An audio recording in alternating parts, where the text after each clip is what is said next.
যুদ্ধের বিষাক্ত ধোঁয়া, অনিশ্চয়তার অন্ধকার আর শরণার্থী জীবনের সংগ্রাম পেরিয়ে যে পরিবারের নতুন স্বপ্নের শুরু হয়েছিল সুইডেনে, সেই পরিবারের সন্তান আজ বিশ্বকাপের মঞ্চে আলো ছড়াচ্ছেন।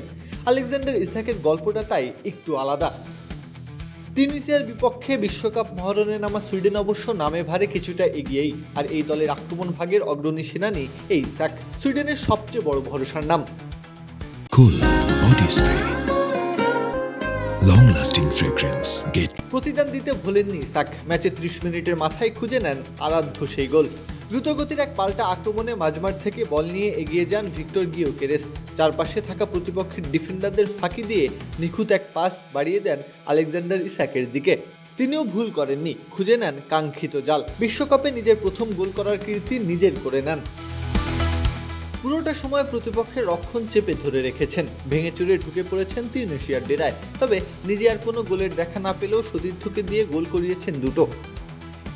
ইসাকের জন্ম ও বেড়ে ওঠা সুইডেনে হলেও তার শিকড় পূর্ব আফ্রিকার দেশ এরিত্রিয়ায়। 1990-এর দশকের শেষ ভাগে যুদ্ধ ও রাজনৈতিক অস্থিরতার বিধ্বস্ত এরিত্রিয়া ছেড়ে শরণার্থী হিসেবে সুইডেনে আশ্রয় নিয়েছিলেন তার বাবা মা।